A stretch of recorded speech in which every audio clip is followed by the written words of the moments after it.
Hi everyone, and welcome to the fan commentary on the Power Rangers Turbo movie. This movie, it was like one of the movies that I've always ignored out of the entire franchise. I've seen every episode, every special, the lost episode, whatever, all those bonus materials that they've shot over the years. But the Turbo movie, prior to Shout Factory releasing the movie on Blu-ray, I've only watched it once, and that was me renting the movie when it originally had came out. So I was really unfamiliar with it in a lot of ways. I've forgotten a lot of details, like how they had talked about Justin's mom dying at the beginning of the movie. So because mainly the reason why is because it's not needed when you watch the pilot episodes of Turbo. You can go from Zeo to Turbo, except for Larigo, basically, there's really no point of ever watching the movie. Now, a lot of people always consider the Turbo movie as the worst of the original two films. And they're not wrong, but the Turbo movie does a lot of things better than what the original 95 movie was. The 95 movie was trying to make the MMPR series a movie, but it was stuck in the mindset of the TV series. So it was this horrible amalgamation of two different things. While the Turbo movie, while it is a movie, it's still being the series mainly. The cool thing about Turbo, seeing it in high definition for the first time, is that the TV series would look great in high definition if it was properly remastered, because a lot of the movie for Turbo was shot on the same cameras, same film stock. The only thing they probably had really changed was filming it on different lenses. But for the most part, the sets, the costumes, except for certain things that are exclusive in the movie, the show would look great being remastered. Now, honestly, personally, for what the movie does compared to the first movie, it's better. Ultimately, it's better if you treat it as, okay, this is the pilot episode of Turbo. And you don't treat it as this big budget movie that's supposed to be a spectacle. If you treat it as a movie only, it fails. But if you treat it as a TV movie, it's perfect, because instead of like the 95 movie just being out of continuity and doing their own thing, this continues on with minor changes here and there. Also, other things that this movie has done was that the way the original characters were set up in here were far better than what they did in the TV series. Maybe it's because when they were writing the movie, they were looking at early versions of, how Car Ranger was and how the villains were set up. So it made them do the villains that were used in Turbo, like Elgar, for example, more in line with what he was in Car Ranger. So he played out much better in Turbo's movie than in the TV series. Now, Larigo is obviously based off Dapu from Car Ranger, which I always thought from day one when I first saw him, it didn't work. For whatever reason, I don't know, Larigo just didn't feel like any thing that would fit into PR in a traditional sense. Even the way they do it, it just felt like shoehorned in, and then he's ultimately just used to get, Zordon and Alpha out. Now, the main reason why I always avoided the Turbo movie, it was kind of a personal thing, and I always gripe about this, how they removed Rocky from the series. Obviously, Turbo had lost its Sixth Ranger. Rocky wanted to leave the series, which is fine. I'm not really complaining about that. And ultimately, the other cast members left the series too, halfway through. But the problem with this is that Rocky got thrown out of the series in the most porous ways. He survived so many fights in MMPR and Zeo, and he just does some dumb mistake in the fighting ring. And I'm like, that is so lame. I wouldn't have minded so much that he injures his back and he doesn't become a ranger anymore for that reason. It's the fact that we introduced us to Justin, who I don't have a problem with him being a kid. Well, let me go back to Rocky first. If Rocky had stayed on in the series and was Justin's mentor, a la Karate Kid like, where he, you know, trained him, where he, told him the good and bad, and then he moved on from his, when everyone else departed, I would have been okay because it gives us a chance to say goodbye to Rocky. It sucks because he just gets injured here really badly, which is, kind of cool because we don't really see this that often, but it just feels poor and rushed just for the sake, oh, the actor wants to leave and we have to bring in a new kid.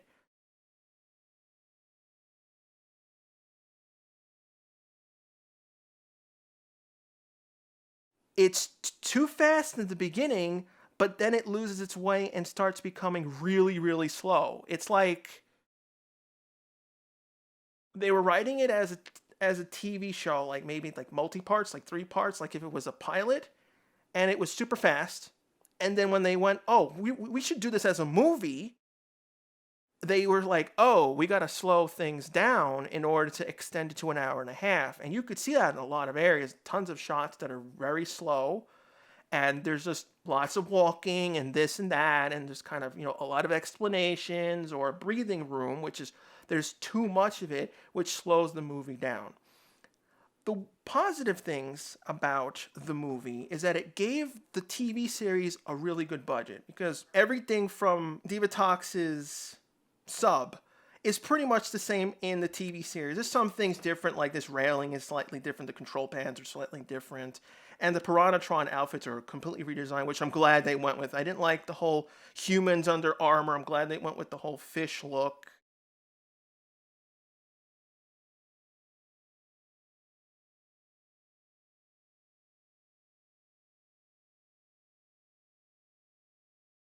It gave more visual, fidelity to the series because they shot all the sub model work in the movie, which easily be brought over.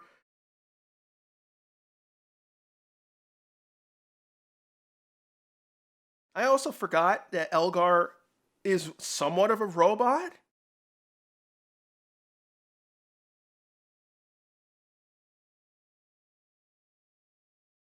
I also found it kind of odd that Porto and a few of the other characters are not in the movie. It's felt weirdly weird. It's like they could have introduced everyone here because there's a ton of time in the movie and they don't really use it and they don't really set up any of the extra characters. So Porto, when you watch the movie and go to the TV series, it comes out of nowhere when there's no establishment over here. Hilary Turner playing the first Divatox, of course, she's perfect. I've always liked Divatox's character. I really had no problem with either Divatox's character actors at all. Now this fish eel thing, I thought that was pretty interesting, but then they didn't bring it over to the TV series. One of those few things that they just remove. I guess because it was probably a lot. It was really complicated, so they just scrapped anything that was too complicated to maintain on a TV budget. Well, let me get back to Justin. The concept of a kid, Blake Foster, playing a Power Ranger, that's cool. Die Ranger did it with Ko several years before, and it worked out fine because you can get so many different types of stories from being a kid. Him being insecure, being a ranger, the the secret identity of a kid, being dealt with, and they did do that in several episodes of Turbo, which was fine. The problem is they were overcorrecting Justin in a ton of areas. Instead of him being a regular kid, he had to be a semi genius, not Billy's level, but smarter than average so that he could be in high school.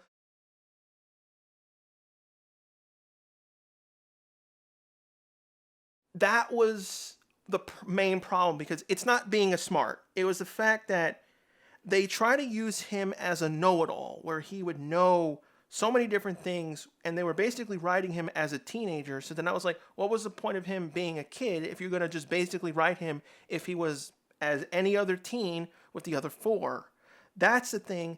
That's what made Justin really annoying. Also, the problem with Justin in the first half of the season, because they didn't want to develop the other characters, Justin's character did not get developed at all until the second half. And even then, the second half of Turbo, it really didn't develop until near the end of the series because they mostly ignore who he was in the past, what he wanted to become, he's smart. What did he want to deal with and all this other stuff? It just felt so like he was so annoying. And then on top of Rocky being kicked out for him, it gave a lot of people, problems. And personally got me annoyed because him kicking Rocky out.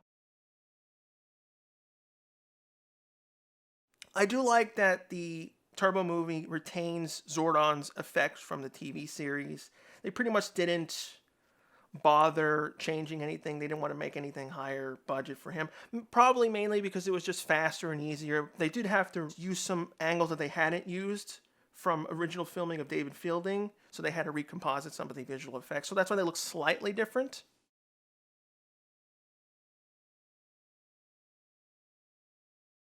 I also found it interesting that for whatever reason they changed Zordon's voice filter.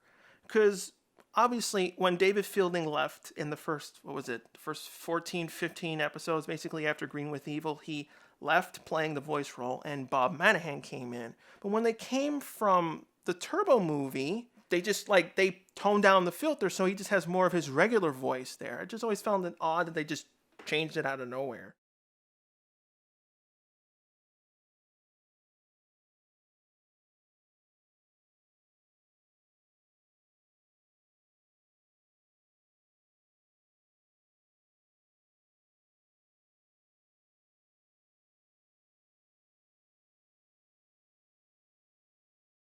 I didn't mind that Justin found out he was a Power Ranger by being underneath the bed. The thing I wish though is that I wish we had scenes with Justin with Rocky, because obviously it's implied that he was trained by Rocky as a martial artist and that's why he knows him, but we don't see it. So it happens between Zeo and Turbo, and this friendship is there out of nowhere. And it's that's the type of info you really should show, but they didn't want to show that. That's a shot actually stolen from the first Emmett Peer movie.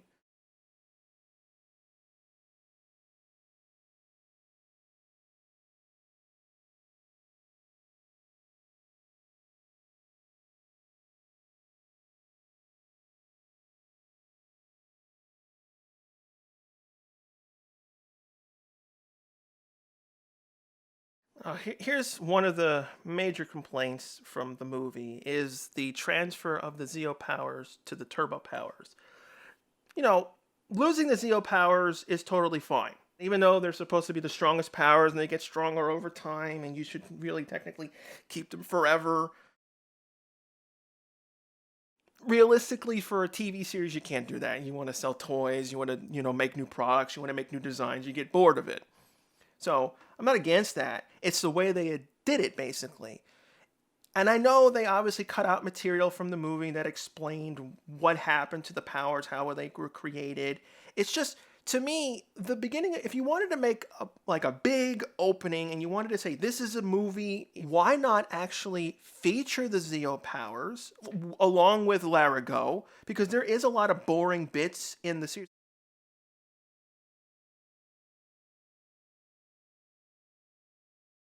For example, this.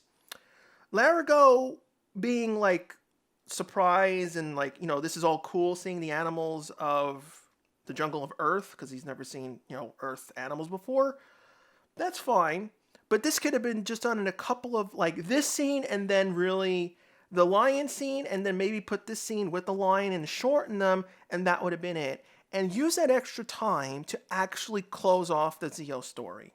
Meaning, Divatox, because of Larigo arriving at Earth, she should have attacked them, and the Zeo powers should have been used and or destroyed in some fashion so that we have no reason for them to ever go back to them.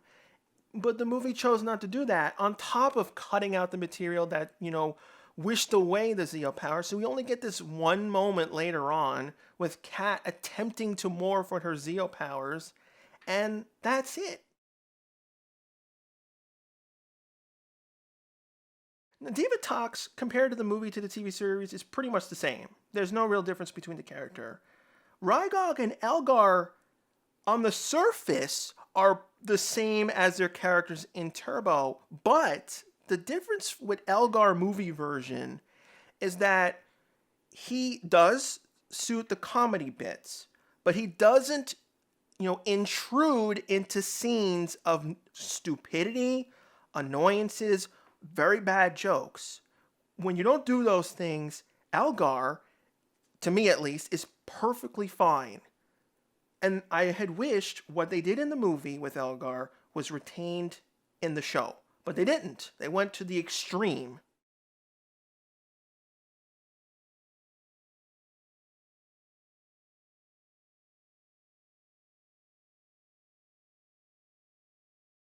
Bulk and Skull, for the most part, in the Turbo movie were not really important. I mean, they do get used, obviously, later on with Jason and Kim. But ultimately, they could have been cut out. I wouldn't have minded too much if they were cut out. Because, again, Bulk and Skull are going to be in the TV series. You don't really need to feature them in a movie unless they were actually very important to the plot. They're not important. They haven't been important in the first movie, and in the second movie, they still were not important. So, I mean, they could have just had this scene with Lieutenant Stone and Bulk and Skull and then left it at that. It's just basically a cameo piece, just like Richard Janelle was at the end of the movie. Because he only appears in that final scene during the fight, and you didn't need to see him at all. If you pay attention to the scene with Skull, you'll notice that the hot dog was actually missing the hot dog itself, and he was just, fiddling with the bun.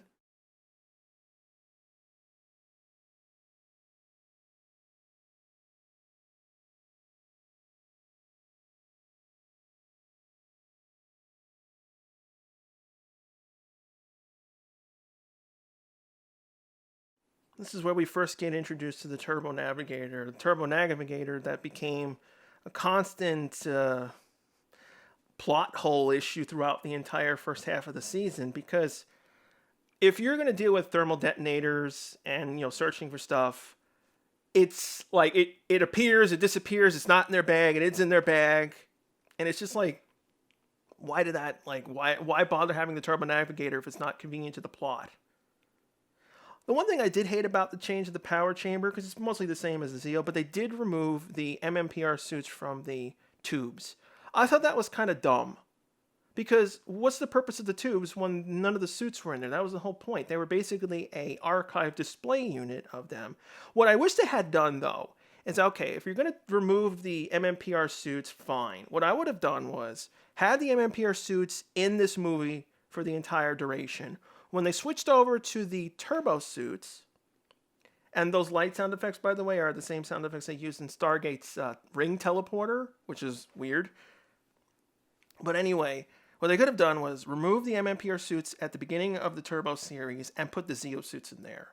Just, that's all you needed to do, because we don't explain, how the MMPR suits are there. Are they facsimiles? Are they the real suits being powered by the power coins? There's no explanation. And then they just disappear in here, and it just felt wrong. And it made the set a little bit more boring, because it's just standard tube lights. There's nothing special in there, like how in RPM, it has the Ranger suits in those alcoves, and they only disappear whenever the Ranger suits are actively used. They could have done something similar there too, but they chose just to have lights.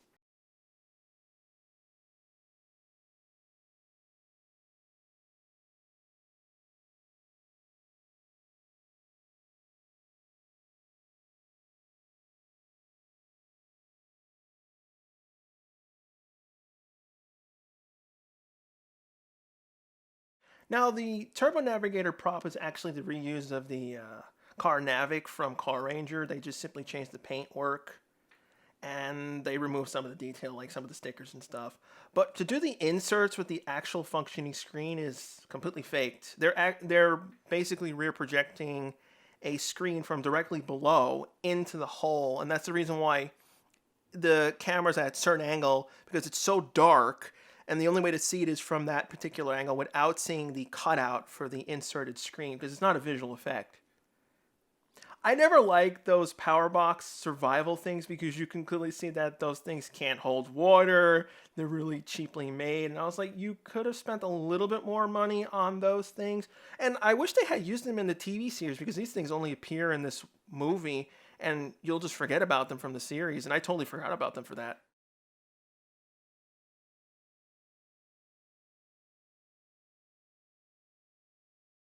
I thought this was pretty lame on how Cat got endangered and then screwed up her morph, because it's implied basically when she hit the water her Zeonizer got shorted out or something, because it doesn't make any sense why her suit didn't complete its morph sequence at all. I mean, it does show the negative parts about having wrist mounted morphers because they can get pulled off on you, which happens here, especially when you have two wrist morphers, which makes it more complicated. But this is the only bit we see of the Zeo powers, and that's it.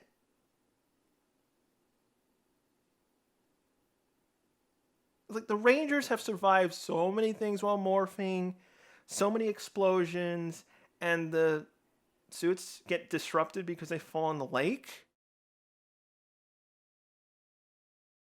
It just felt hamstring in a really kind of crummy way to do an action scene. Like I said, if they had destroyed the Zeo powers in one more final fight with, I don't know, you ignore the Zeo Megazord, you didn't have to see it, and just use the suits in some particular way where Divatox did something horrible while trying to get Larigo. Maybe make it a sacrifice. So, like, Divatox had found Larigo, and for them to, and they got there, and they were fighting, and Divatox was gonna, I don't know, shoot him or use magic or something, and they all had to jump in front of this beam or attack, and it destroyed their morphers. That's all it had to be, and it would have been probably a 5 or 10-minute sequence, and it could have easily had replaced most of this beginning piece, especially here. I mean, it's a decent action scene where they're going down the water, but would you rather have this, or would you have the Zeo powers being destroyed? Because the loss of the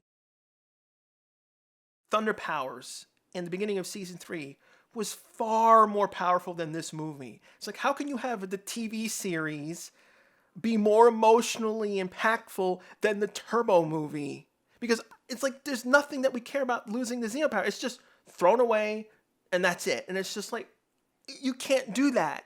People really cared about Zeo, really loved the designs, really loved the characters. They loved, Jason coming back, all these little things. And you just go, nah, Zero's done.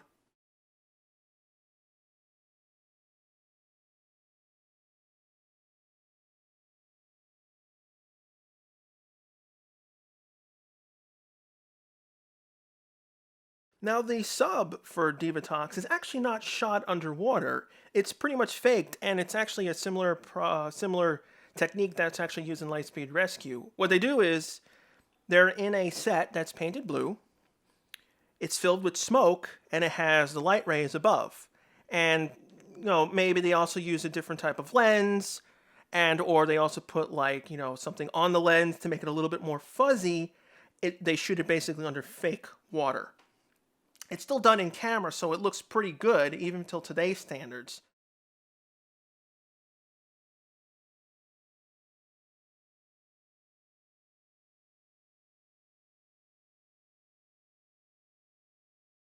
Now, the bigger question, though, is that why couldn't they teleport directly to Larigo? I mean, see, here's the thing that always bugged me. Larigo is wandering around probably a couple of kilometers at best with these monkeys. And obviously the Turbo Navigator can detect him, so then why don't they just, teleport to the destination? That's the main plot hole with the teleporting stuff. In a way, that's what's good about them removing it from the series, but when you introduce it in like Megaforce and then drop it, that's what annoys me.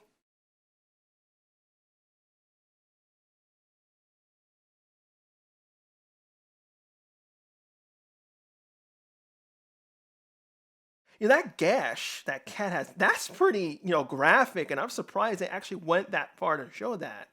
And it still confuses me because showing an injury like on Cat's leg here in a movie, which is just PG, which is very little higher than TVY7, but we can't actually show that type of injury if it's on the show itself. It never makes sense to me when it comes to ratings between Y7 and PG, or well, and technically Y7 would be G on movies. But either way, that's the thing that never makes sense in ratings.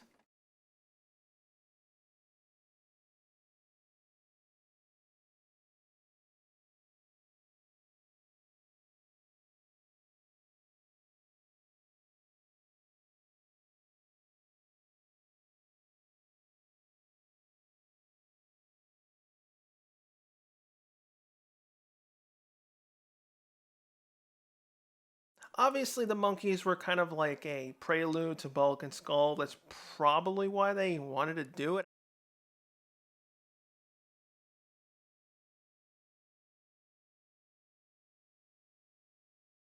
The whole animal thing really was not necessary, and it just dragged the movie down.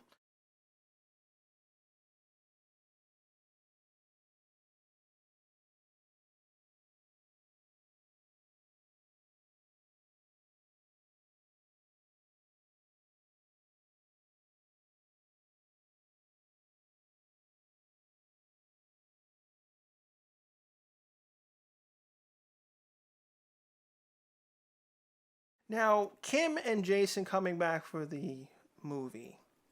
Obviously, we wanted to, get some answers to like what happened to Jason at the end of Zeo because he lost the Gold Ranger powers.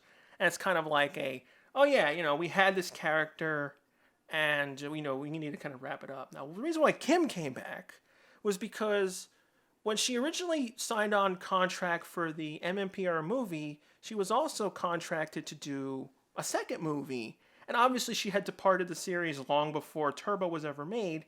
That was still in effect, and they basically asked her, "You want to come back into this movie and fulfill that contract?" She didn't have to, but she said, like, why not? And obviously, Kim's a fan favorite, and I would say that Jason and Kim's portions of the movie are fine, great actually in a lot of ways, and that's the one thing that the movie has done really well is at least we got some sort of closure with Jason and Kim. Although I wish the movie had acknowledged Jason's leaving the series permanently. Like there should have been at least one scene at the end where he says, "You know what? I'm tired. I've done this Ranger stuff for years. I'm going to go." And then he walks away and he says goodbye to the team. That didn't happen, unfortunately, here.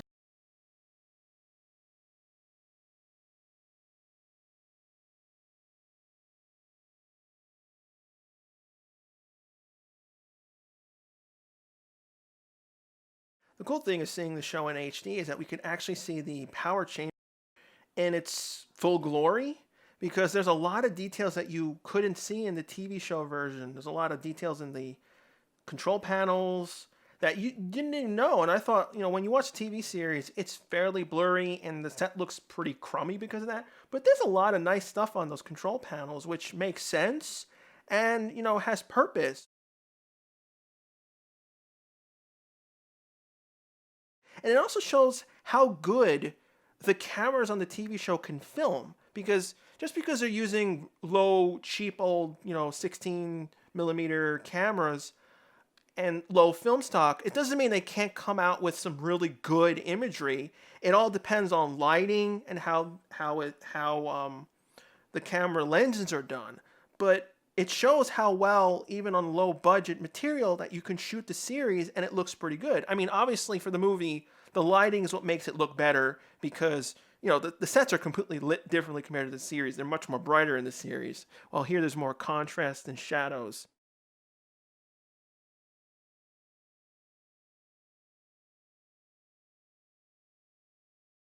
Now, the one thing I hated though with the Shout Factory transfer of the HD is that this movie was shot in a matted format, meaning the movie was shot originally in a safe area so that when it's displayed on old 4:3 TVs, you can see the entire frame. But of course, it's also formatted to fit widescreen. It would have been nice if they could have also transferred the 4:3 framing so that we can actually see the entire frame, because you can tell when shots are just basically simply cropped for the widescreen aspect ratio.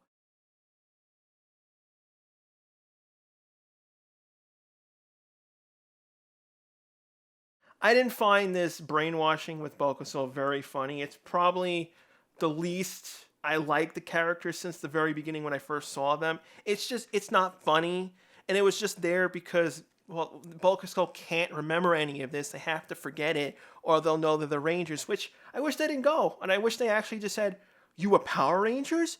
Because it would have been okay if they knew Jason was and Kim was. That would have been fine. You could have kind of get around it where the other Rangers were, not known.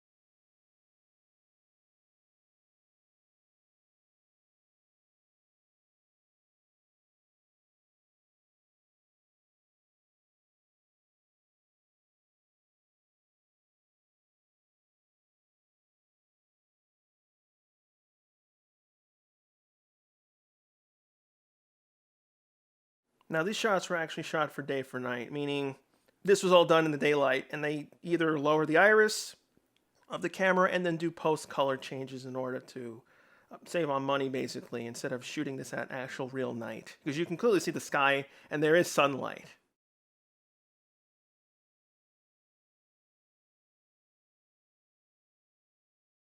Too bad these things didn't really survive into the TV series. I don't like the Piranhatron design in the movie, but them using these, water ski bikes.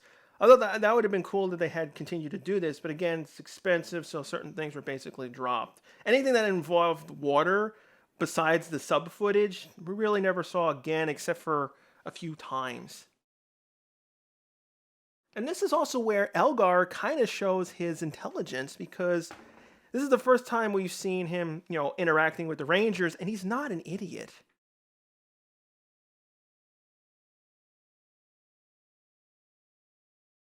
Yeah, this is how I wish Elgar was in the TV series because he's menacing here. He doesn't feel anything like his idiot self. Can you imagine Elgar from the movie being in the TV series? You just can't. It's just, they're two different characters.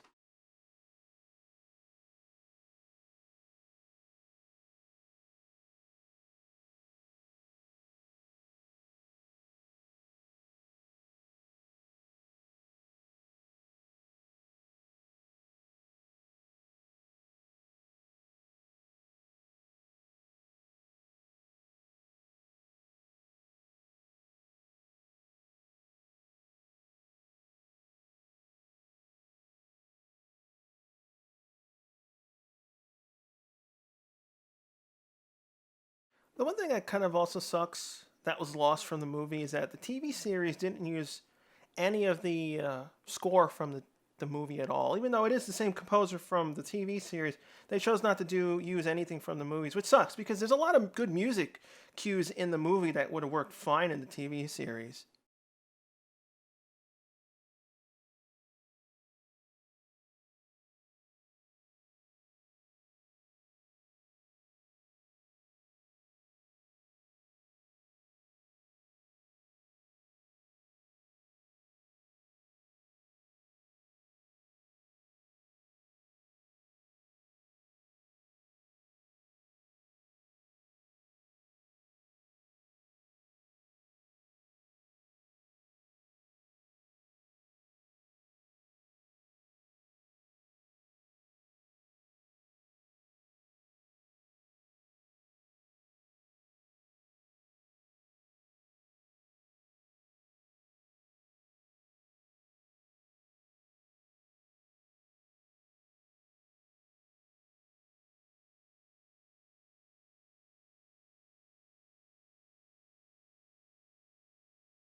Now the big question is, obviously, Divatox was after Larago to go into the Nemesis Triangle in order to get this great power, in order to release Malagor.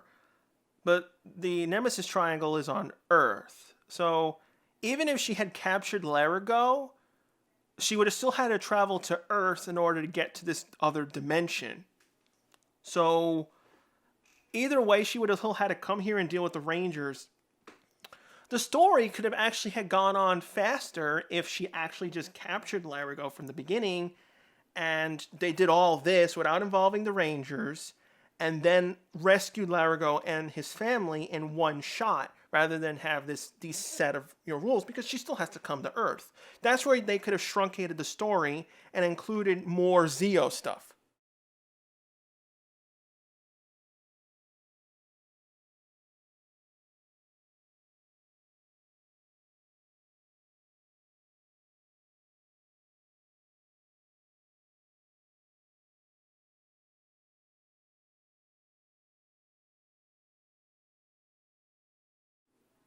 I do find it funny every time Jason comes back to the series or he actually leaves, it's always a scuba diving thing.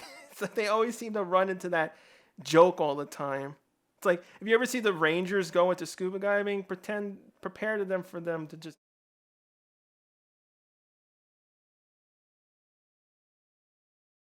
This scene, I mean, it's okay, it's fine, But the one thing I really wished, this is the one thing I really hated, is that the movie spent the money to overhaul real cars to make cars that look virtually identical to the Zords themselves in the TV series, which they were great. They look great. They're perfect.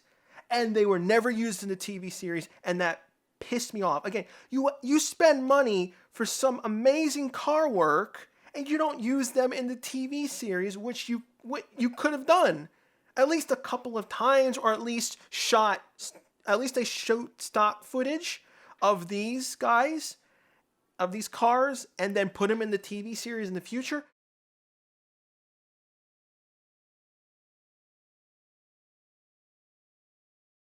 This is the same problem that happened in the 95 movie.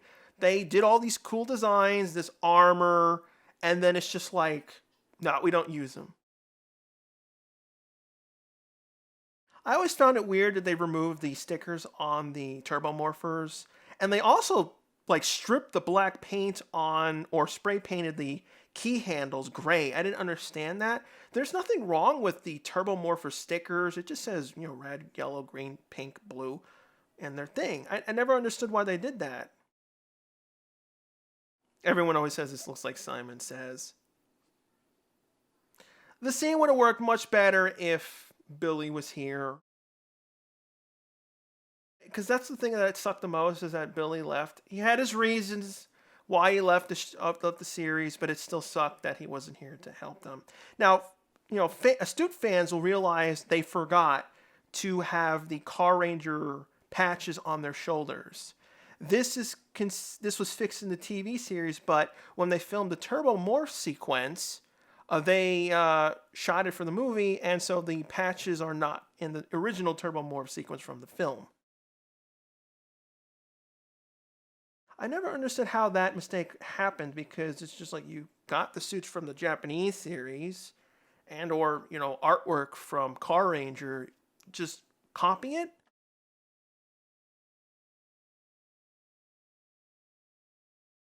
Also, because we're so fixated on the Larigo and the Rangers here, Justin is completely ignored for the next 20 minutes of the movie, which is so bizarre for a character that's being introduced, when this is the perfect time where you would use Justin and explore it, but they just don't bother with him until the middle part of the movie, where they don't have time to actually build his character. Now, another problem, the interior cockpit for the Zords are also not used in the TV series, and these interiors were amazing, and they don't use it. And they could have kept the interior.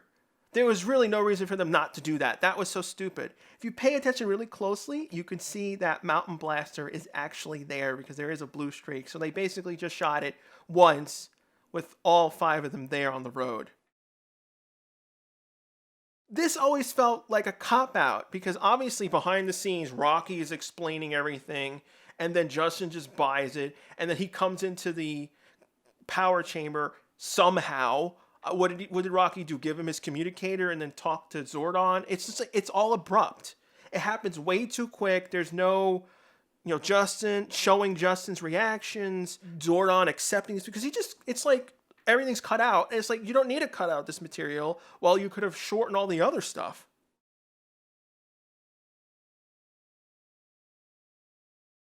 Can you imagine if this had happened in, say, Spider-Man? His origin story is basically only 5 minutes, and that's literally it. And then it starts right into him having the suit. That's the equivalent of what they did with Justin.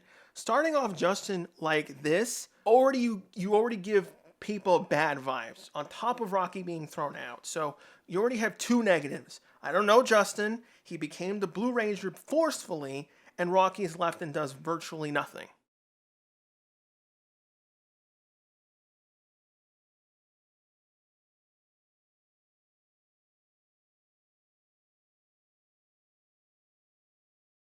Another thing that also annoyed me is that the reason why they switched to the turbo powers is because they have to go on this boat, which obviously means the turbo powers existed in some capacity before the Zeo powers. It's something that doesn't make any sense at all. And then on top of it, you need to have all 5 Ranger keys used. So you would need to have 5 Rangers. So they wouldn't have been able to go anywhere. The story doesn't make any sense if you ever think about it.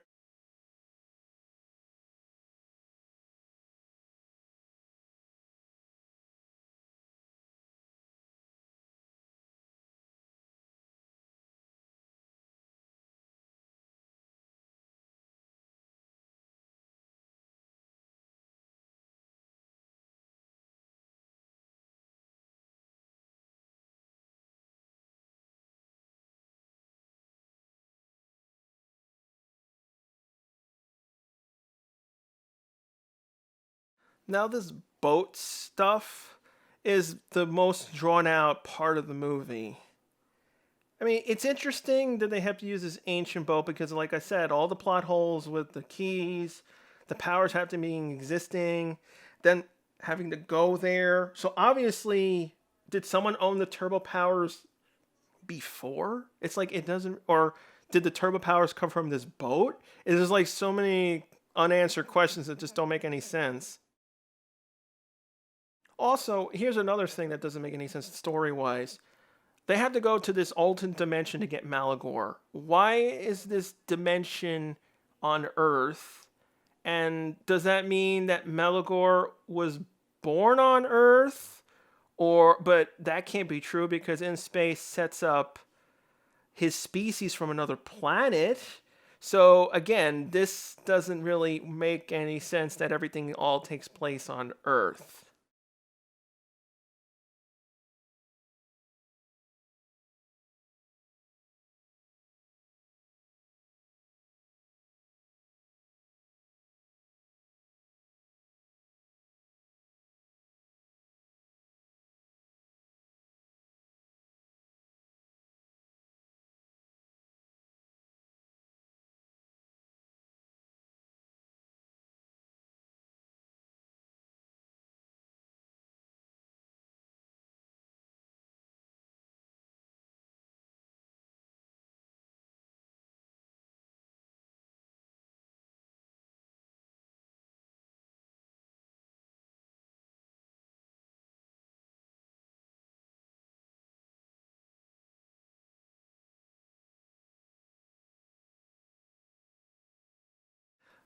When we watch a movie for Power Rangers, obviously we want to know about the characters. And obviously we want to see the spectacle of the action. And that's what Turbo failed in both areas. Except for the ending part of the film, there really is no action, and then there's no character development. That's what makes the Turbo movie fail because it doesn't service the two sides that fans want to see out of the movie. Just for being a movie does not mean it's automatically good. Because you could spend and make the power chamber look cool on a film, but if the characters don't do anything interesting or don't have any dramatic, bits and stories, there's no reason for it to exist. I think that's the main reason why no one really liked the Turbo movie. I like portions of it because it stays faithful to the TV series. It's not out of continuity, and it gives a higher budget to what they can use in the TV series. Those are the positives. And then it doesn't screw up characters with like Elgar, and it introduces us to the villains good. That's the one thing I will say it does really good for the villains. But for the heroes, and because it has to be an hour and a half and change, it just feels like a really elongated two-parter, or in this case, four-parter. And they didn't know what to do with it because it's trying to stay inside this box of TV show. I always wondered why they even attempted to do this because at this point in time in Power Rangers, the ratings had dropped and most people had moved on with the series because again, it's been 4 years. Power Rangers has done basically the same thing. Cast has virtually been the same.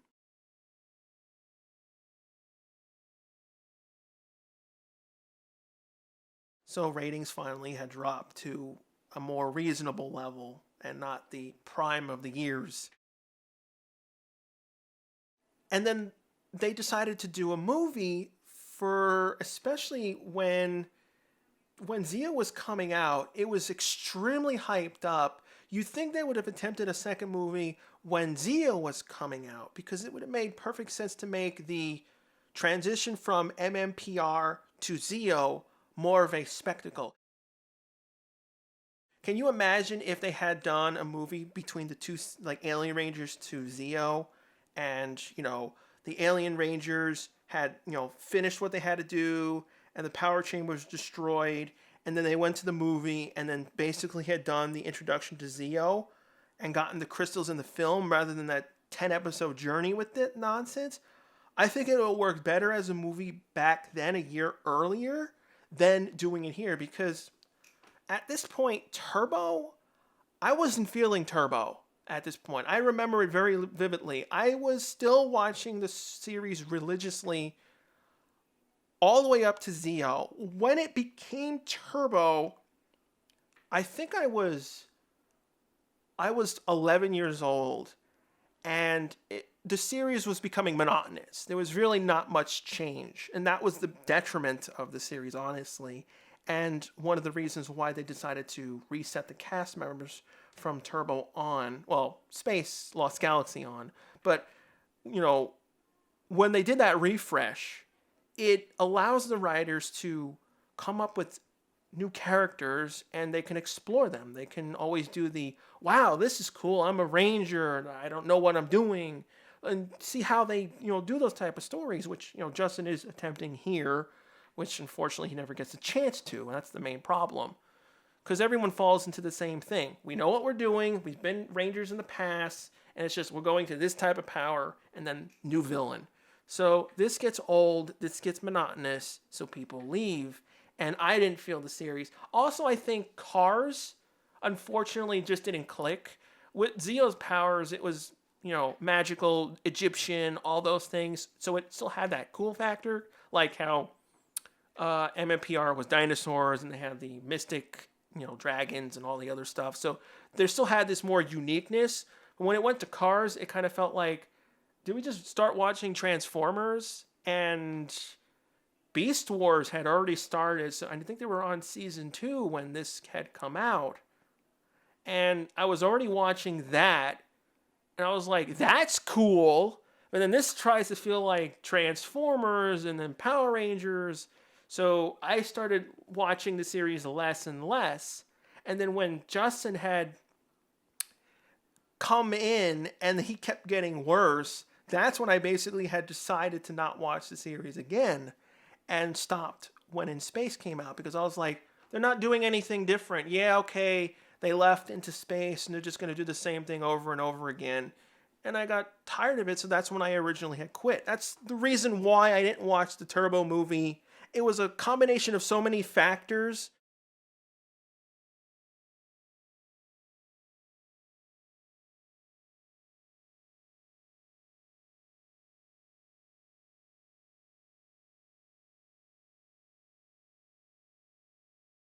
I think this is the weakest fight scene in almost all of Power Rangers. I cannot think of any other fight scene that came after this that was very poor, because obviously they're shooting it in Genuine Night on a boat, and they probably had to shoot it over so many days. It didn't feel like, traditional PR fighting. It's just these monsters look kind of crummy. The actors don't feel like themselves. It's just like, it kind of feels like they're rushed. Like they just learned the choreography real quick, and it's just, you can see like when they're punching, certain things miss. The editing is not good in some places, and it does, linger on. It's because it's also accompanied by all the boat stuff that takes forever to get to. It's like, it takes like 15, almost a full 20 minutes to get from the start of the boat to actually go into the Nemesis dimension. So it's basically, if you watch this on TV and they were broken up into parts, this would just be one full part.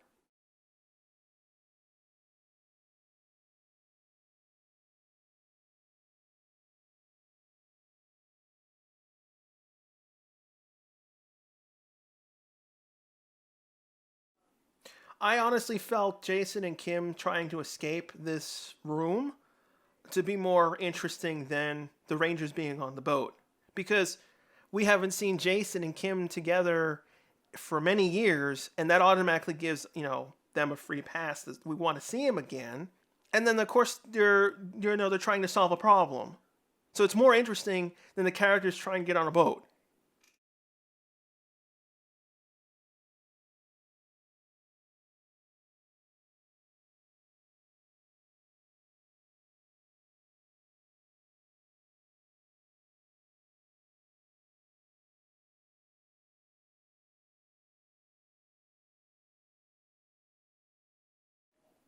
Although there is a problem with that. What's stopping them from just doing it at a higher depth? It's just like, well, why don't they just wait until it's higher up? Like, what's stopping them from doing that?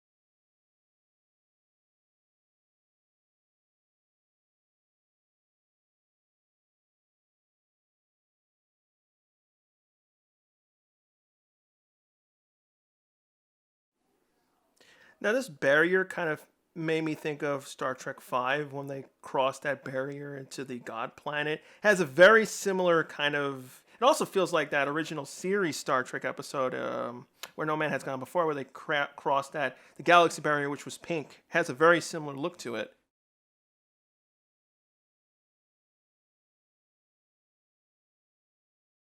Now, those lights actually don't appear on the TV show's bridge. I think those are like one of the few things that they had removed.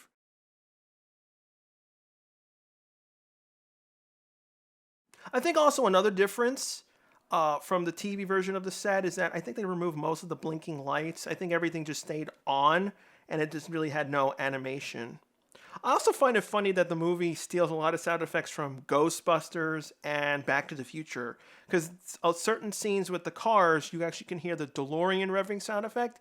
And in these scenes, you can hear the proton firing sound effects from Ghostbusters.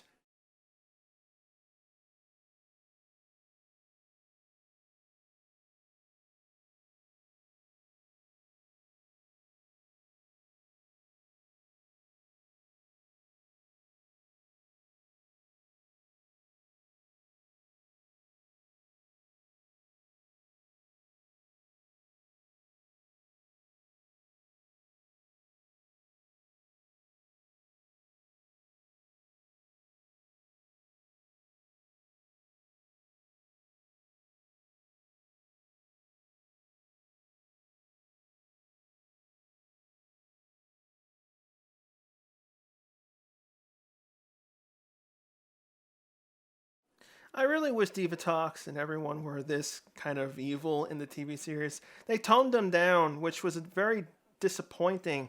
I think that's what caused the whole problem with Elgar in the first place. When they created the movie, they had a perfect balance with, them. And I probably when they came out with the movie, probably either people complained or maybe they thought, okay, this is a little too much because this is rated PG. We're okay to do it, but we can't do this in the TV series because it has to be Y7. So they had to tone down certain things, which is unfortunately what causes Elgar and everyone to be pretty crummy.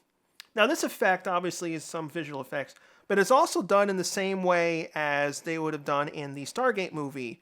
Whenever they do the watery effect, it's literally just dumping the model in inside a pool, and the cameras just film sideways. So it looks like it's being moved forward through a barrier, but it's really just being lowered down.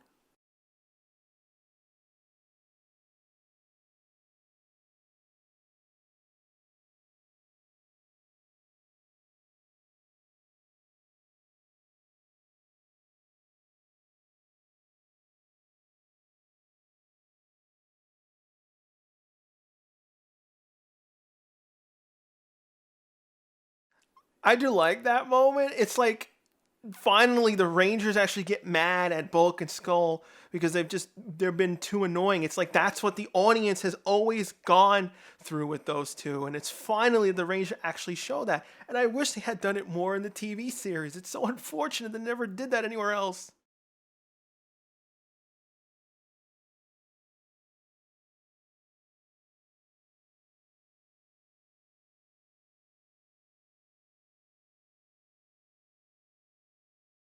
There's more of those proton pack sound effects.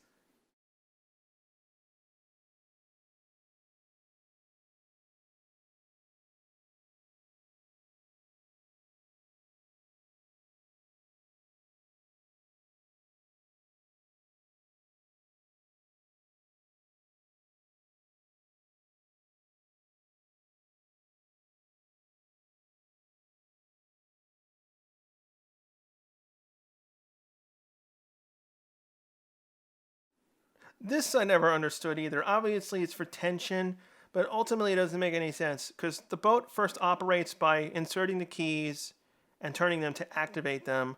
But for whatever reason, to open the portal for the boat, you have to combine the keys together in order to do that. And it's like, how do they even know that? It's just like, huh? Like, that, I wish they had explained some of this stuff in the actual movie because it just doesn't like things just feel arbitrary for the sake of wasting time.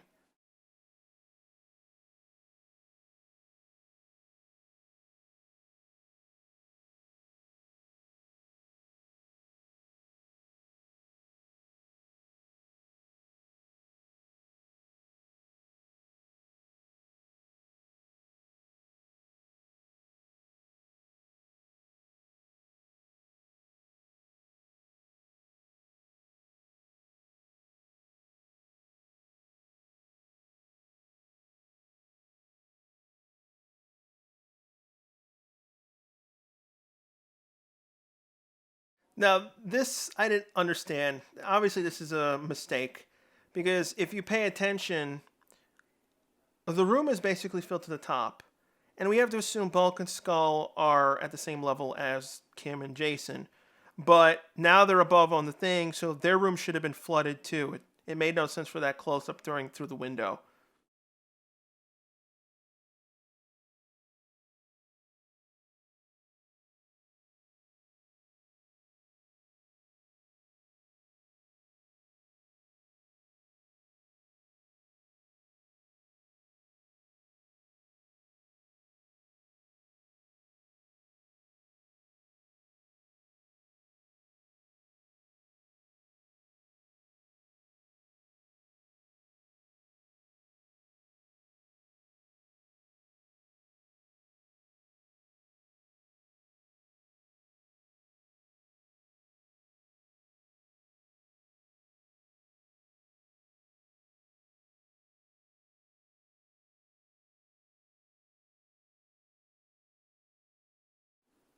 If you look real closely at the makeup they used for the old hair, you can see it's kind of washing off on Bulk and Skull's head.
I always thought that was kind of odd though. She's like, oh, Kim obviously escaped somehow.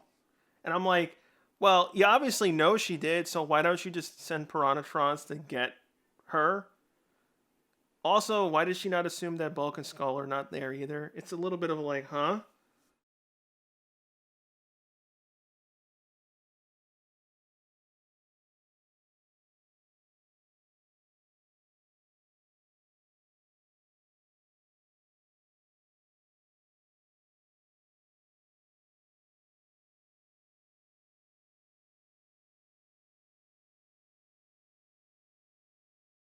And even I, when I was watching the show, the movie for the first time, I realized these things that just don't make any sense. This is what degrades the movie even further.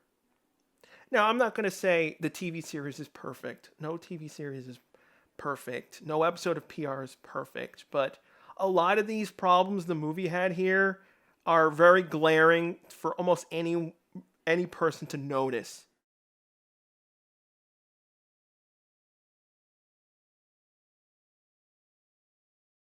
I will say Divatox's sub is very beautiful when it's actually outside because it's made out of the copper and other materials. And it looks very nice.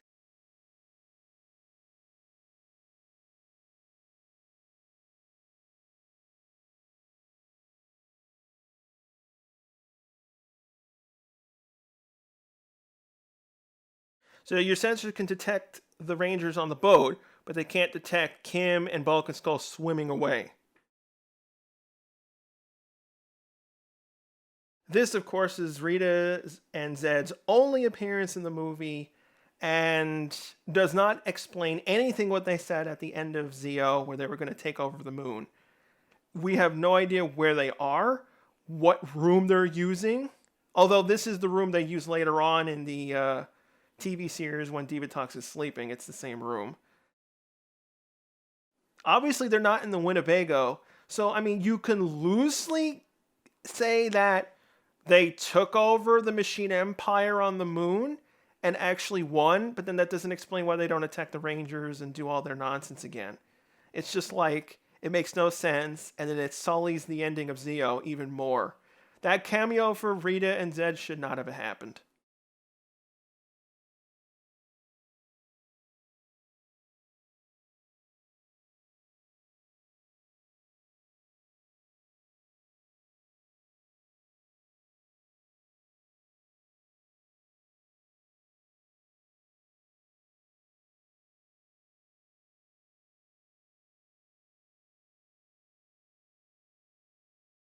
This is another example of the scenes taking a little bit longer than they should have just to buy some time.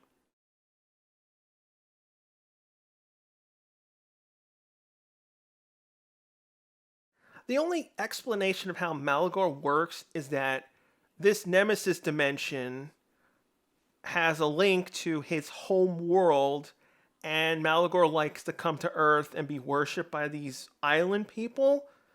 And that's the only thing I can think of to justify why he's on Earth, but it still really doesn't make any sense.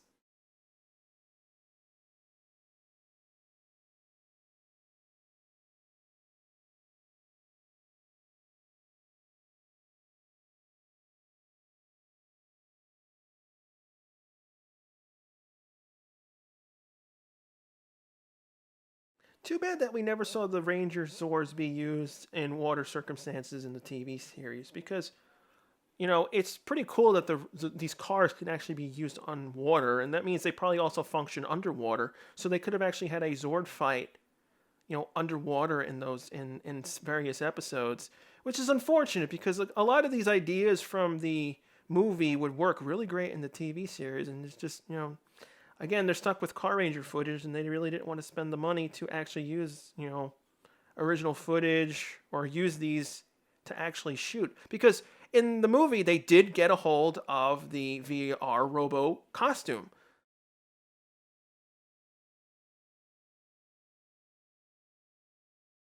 That's what I would have probably had done on the movie too. While I had the Turbo Megazord costume in use like that, I would have at least tried to film certain things like a finisher, just poses, anything to add to the TV series in some capacity, so that it's just not using the Car Ranger footage over and over again. So you can at least get something extra out of using the movie besides certain stock shots.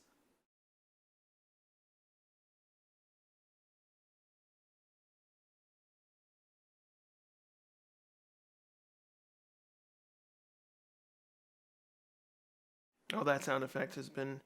Everyone knows that sound effect from Windows 98.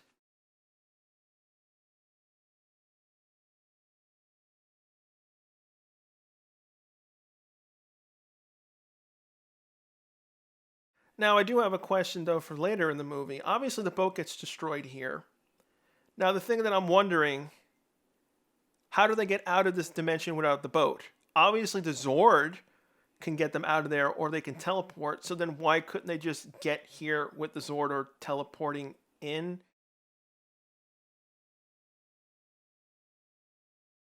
I do like that their communicators were updated for the movie. They're much more cleaner compared to what they were in the TV series. Because if you pay attention to the TV series communicators in Zeo, you can see they're pretty worn out. Even Jason's was really worn out. I think near the end of the season, like the gold plating was falling apart.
I will say these scenes with Ragog, Elgar, Divatox coming to the temple area for Malagor, I think these are probably the most beautiful scenes done in the entire film because finally in an exterior versus just being in the power chamber.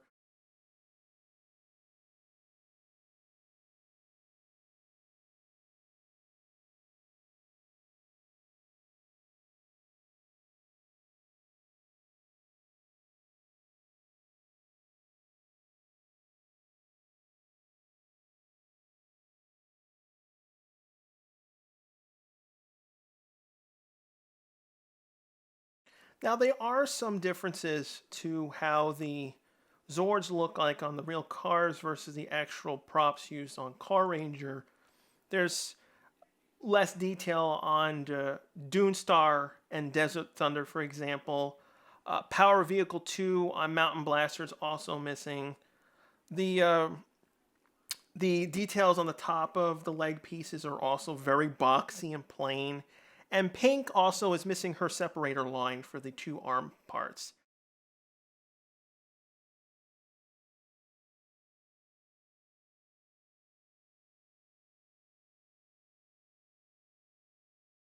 But they did do a pretty good job, getting their shapes and the cars underneath because it must have been difficult for them to figure out like how do we adapt these custom cars from the Zords to work on real cars that have basic same shape and chassis design.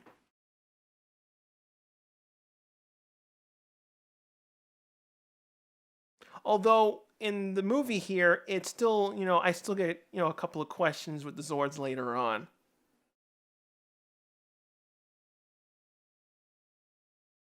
I also didn't notice that Larago's beard actually had those purple, highlights. You couldn't tell on the TV series or in SD at all about, those details. Those are the things that are like missing from what we lose from the SD versions of the movie.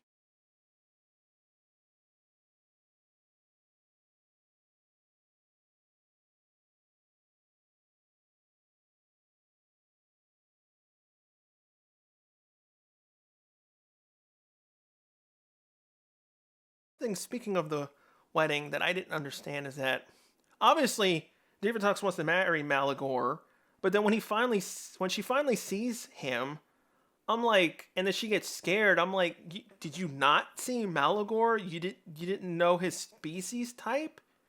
It always felt weird to me that she was scared of him and didn't want to actually do it when he finally saw him. It always puzzled me. It's like, wouldn't you know what he looks like, or at least dated him before? It just felt more like, oh, I knew about this ancient guy that was sealed away on Earth So then it feels even more like disconnected between the two. Oh, speaking of the morph sequence, I think this is like the best morph sequence because it finally introduces the series to CG. Now, this is a perfect example of where the show being shot in full screen originally um, is benefited because although there is a mistake here, if you ever watch the morph sequence in the TV series, you'll see this weird metal ribbing on the bottom of Tanya's morph. Obviously, that's the stage stand where she has to stand on the green screen for the effects. And when they uncrop it for full screen, you see the whole thing that we're not supposed to see. That's the only negative of not seeing the series in full screen. But for the rest of it, I really wish they had transferred it at full screen or gave us the option to see it in full screen as well. Kind of like the Transformers movie had both aspect ratios, so you could see all of it, or just have it in widescreen. Because especially during the morph, the viewing area of the morph is pretty narrow. I had wished when they did the morph sequence, they actually shot it in proper widescreen, but then actually had it in a 4:3 framing so that when they cropped the sides, it would just crop off the excess and it would have been okay. But they simply didn't do that. They shot it in 4:3 and then they cropped it to top and bottom. So that's why the helmets are cut off and Justin, when he grows big, it's not framed correctly.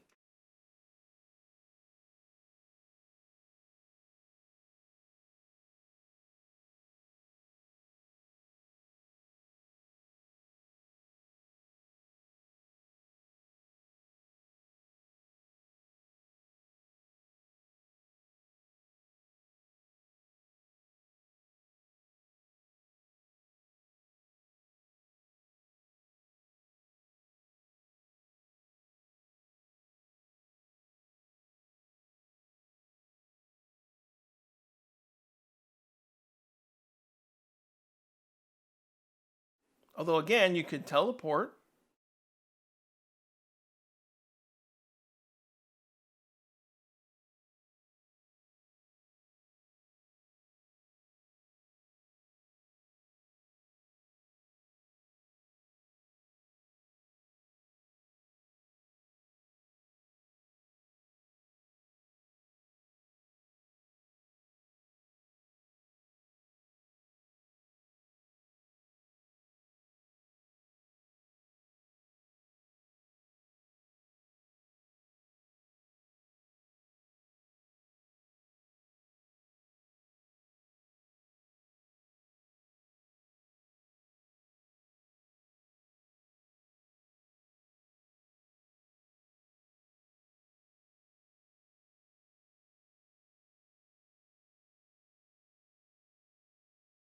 Okay, maybe she had read a passage or some sort of ancient book, but there's no visual appearance of Malagor. You think someone would have drawn him or has a photo of him somewhere on, I don't know, a wall or something?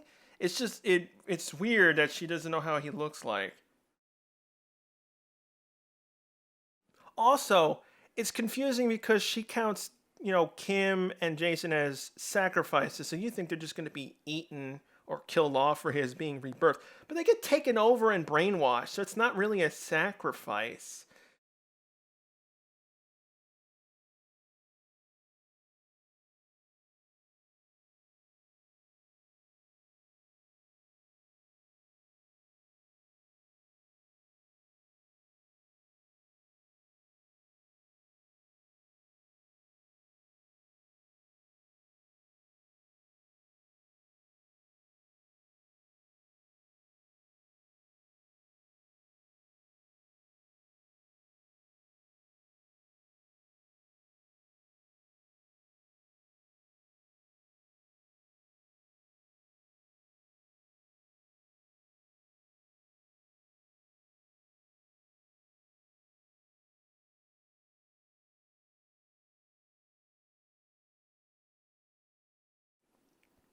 Here's another example of them taking advantage of the rating system. You can actually see the Rangers being, either punching the monsters in the face or them getting punched in the face, which is normally cut out in the TV series.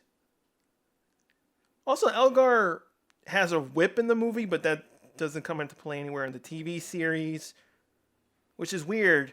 I always wondered why they gave him a whip and then they just didn't give him his playing card sword.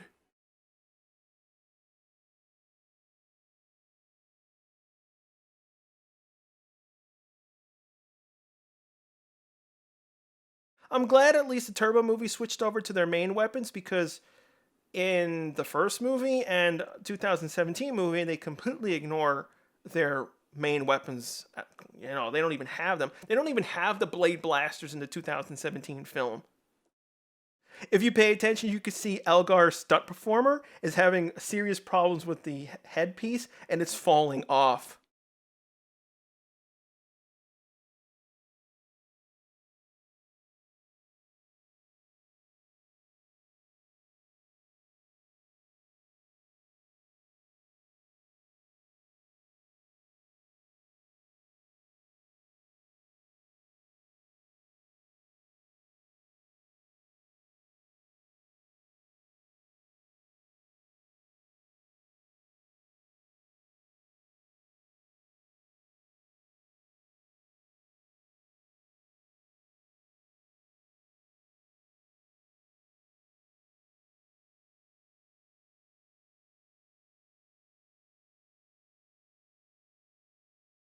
Although I wondered, what would Malagor use these? Would these be his personal bodyguards or something? Does he always do this with people? So maybe before his imprisonment, he had other past bodyguards, and they eventually got turned into lava people.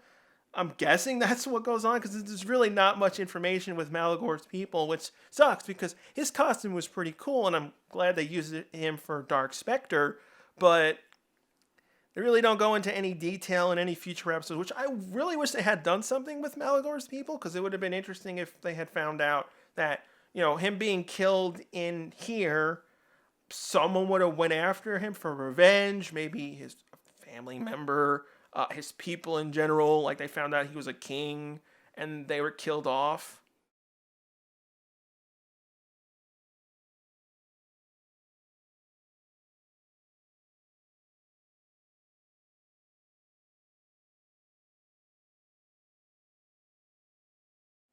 I do like that we get a nice look inside the helmet, but if you pause and freeze frame it, it's actually not meant to be seen. It looks cool and real quick because it looks like, oh, there's electronics and there's the head-up display, but if you pause it, it's just really tin foil and some, easily ribbing for like when it's being put on the stunt performer. It's probably the tinfoil is probably there just maybe to help with glare issues, and or maybe it's just for cushioning in general sense.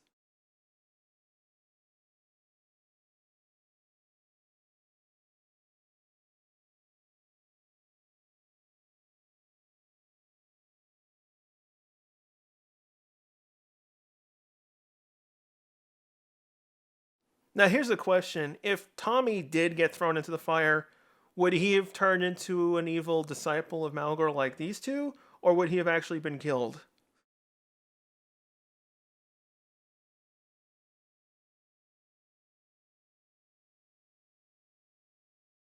Honestly, though, I kind of got annoyed at this because really anyone could just push them in and throw them into the fire. It's just like everyone's like, the tension in the scene is not really done good.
This is a pretty good feck for Malgor, and I really do like his costume, and I'm glad they did spend the money on his costume. It's like one of the best things that came out of the movie as well.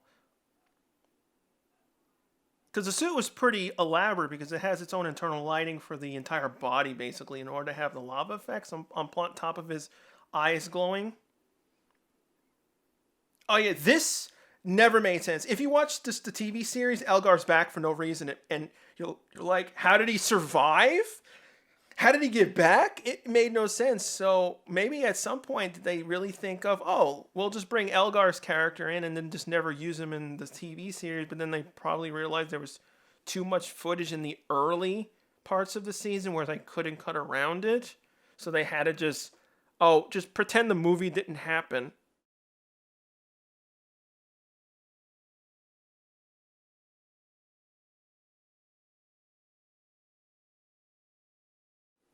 You can clearly see that Tommy completely missed that kick.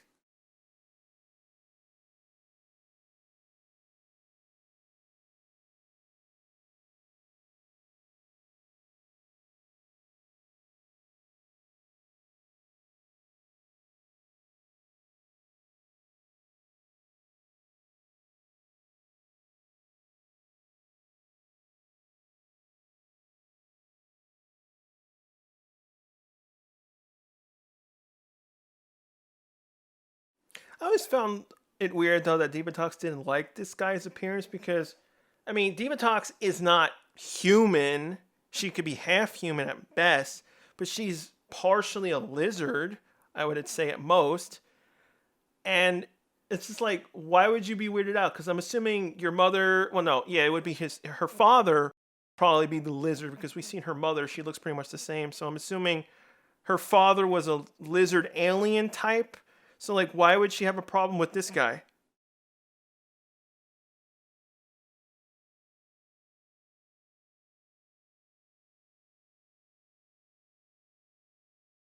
I use the sound effects from Jurassic Park's Roar, which a ton of movies also use in general. That's a really nice headpiece, and it's fully, fully done for real as a prop.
I think the reason why the fight with Melgor wasn't done really well, he's supposed to be this really huge guy, and obviously it's a standard stunt performer, so they couldn't shoot him in any like practical way to fight the Rangers directly, so they're really don't get any good interaction with him, and he's just pretty much shown like behind. Even then, you could still tell that he's not this huge guy. I wish they hadn't gone in that direction and just pretend he was human size and they just fought him directly. They also probably the costume is very hard to probably deal with because the entire face is animatronic and it has all these moving parts.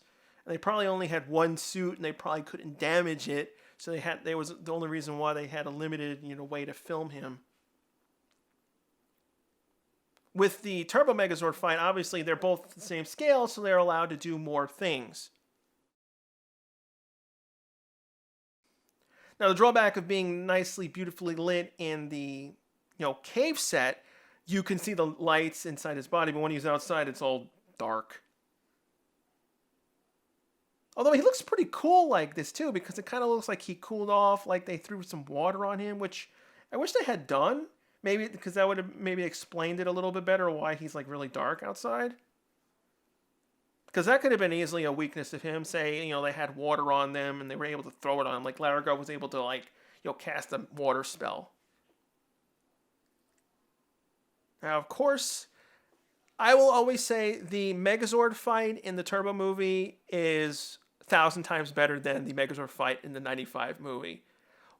It does look like the TV series and it has those limitations, but I'll take guy in suits over crummy CG with a horrible face any day.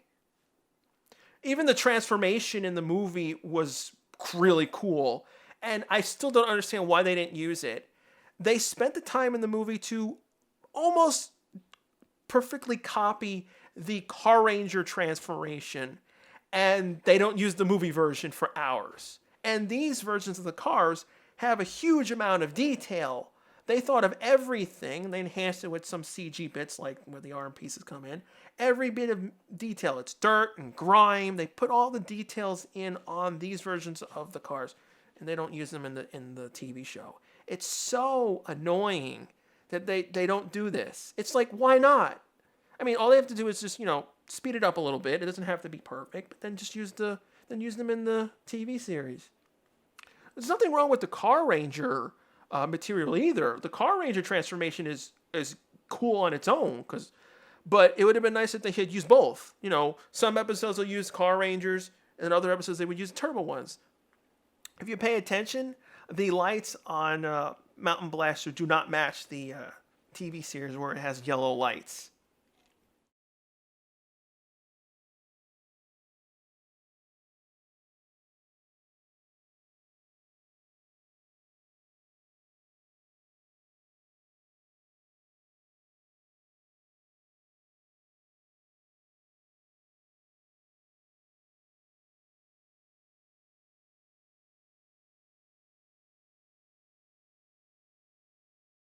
Now this cockpit for the Turbo Megazord is beautiful, and another thing that they should have easily had brought over to the TV series and used it. They should have just did what they did in Samurai and Up, and shot specifically the U.S. Cockpit footage all the time. They did it with season 2.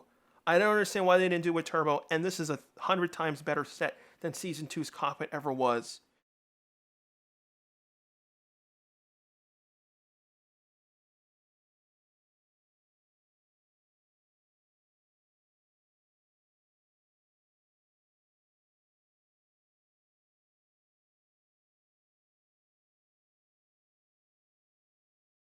If you pay attention for the fire scenes, they had to change the chest piece of Mountain Blasters. The lights are just fake. They're not the actual hero prop because they obviously don't want to damage the suit or it potentially being caught on fire because this is fairly dangerous.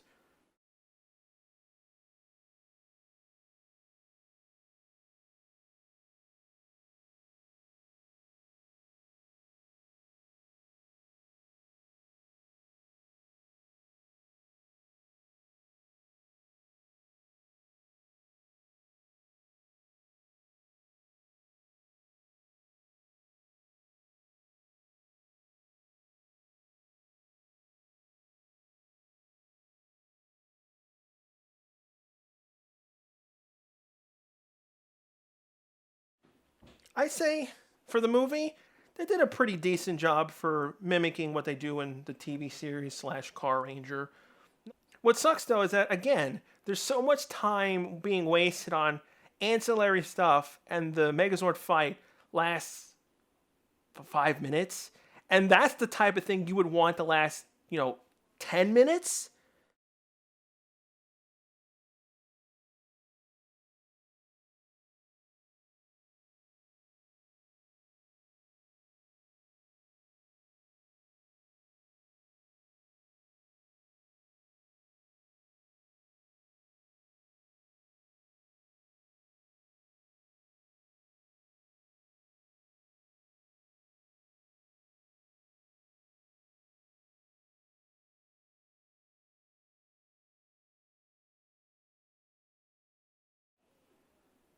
If you look really close, you can actually see a crew member when Diva Tucks run past the camera.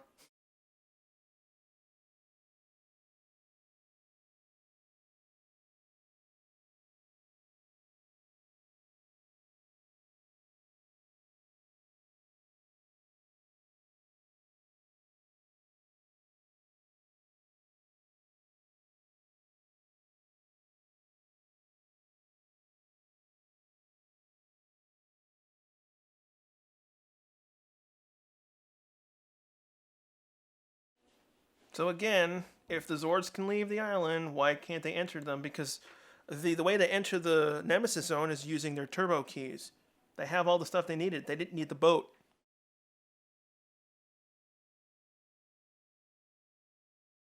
This marks the final appearance of Ernie, Richard Janelle, in the PR series. Unfortunately, he doesn't say anything, but at least he gets to appear here one last time.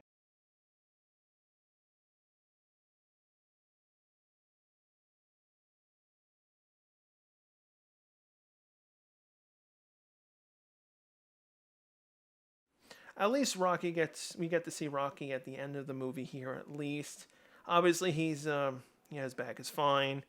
It still doesn't make any sense why they could have handled him so much better, given him a mentor role for the short time with Justin, because it could have built up the Justin character and saved him. We could have enjoyed him, gotten a farewell with Rocky. It's always the same problem with the show, is that we lose characters, except for Kim. They get horrible send-offs, and it happens even till today. Robo Knight, he got no proper send-off at all. He disappears, then he dies, and then he comes back out of nowhere. It's the same thing, no matter what. It always just some problem with when Rangers depart.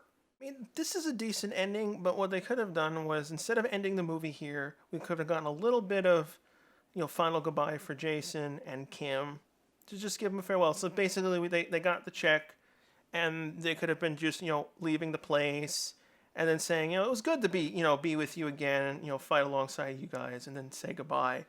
And that could have been the ending, and they could have just started setting up, they could have even done a scene where Elgar comes out of the pit, or he gets thrown out because the volcano erupted. They could have put that in as a little, end scene to show that he survived, and then just moved on. It just, the movie has its positives. Larigo could have been just, relegated to a very small role, because he's really not important to the overall story.